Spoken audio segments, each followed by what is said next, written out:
Hello, good afternoon, and welcome to the Comics Experience Graphic Novel of the Month Club for the month of May. It's May. Wow, yeah, Corona time is making me crazy. I don't know what time it is anymore, what day it is. It's insane.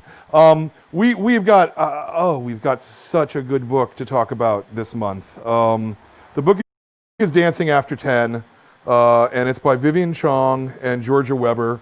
Both of whom we have the great deal of pleasure to be here. There's Vivian, there's Georgia. Hello. Good to see you both. Hi, nice to be here.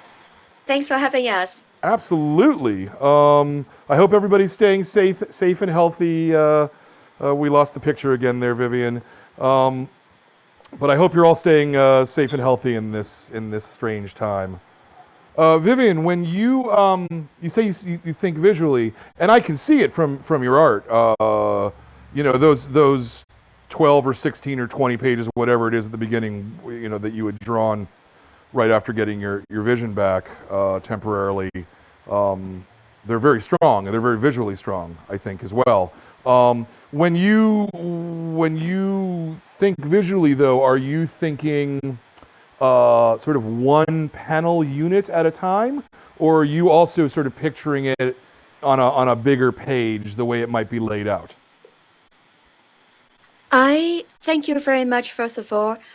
And the way I think is one scene at a time. I think in scene. So if four cells together make the scene, that's how I think the grouping would be, those four together. Sure. So to me, the rhythm is the cell, that how you tell the story, which scene come first. But in my mind's eye, when I close my eyes, it's a scene, one cell each time. Yeah. Makes sense to me. Georgia, did you have any formal training in comics? Formal is not how I would put it. I was really, really lucky in that when I became interested in comics, I was still in high school. It was the end of my last year, my grade 12.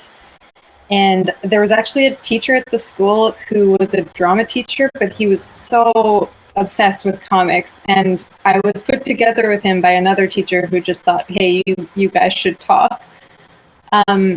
And while I was trying to figure out what to do with my life, I ended up deciding to stay at my high school for an additional year so that he and I could do an independent study in comics that we actually called media studies.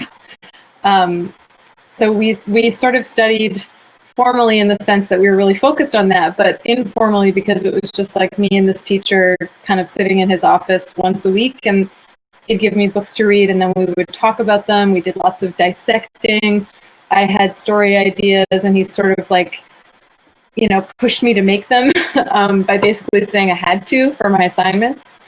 So I did get a chance to do what was essentially training. It was just like pretty unstructured, or rather structured specific for me. Did you read comics as a kid? Pretty much just Calvin and Hobbes until I was 18 or 19.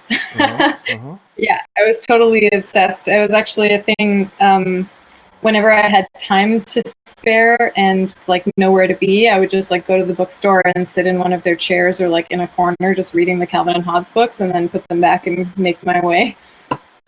One of the things I felt so powerful about Dancing with 10 was that it really brought me into your headspace in a really deep way. I felt the agony that you felt, being there in those hospital rooms and being alone and not knowing where your support system was, and yet I felt your hope and your strength, of just how you could get through that. And that's, to me, the power of comics, is being able to connect in that way, in a way that I don't get from prose and I don't get from films. Yeah, you're right on the point. And emotion is very underrated.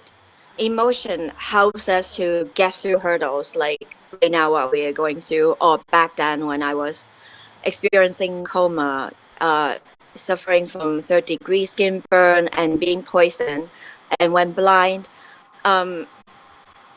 Yeah, it's all very emotional, and comic book helps me to tell the emotional journey. So I'm very thankful for that medium.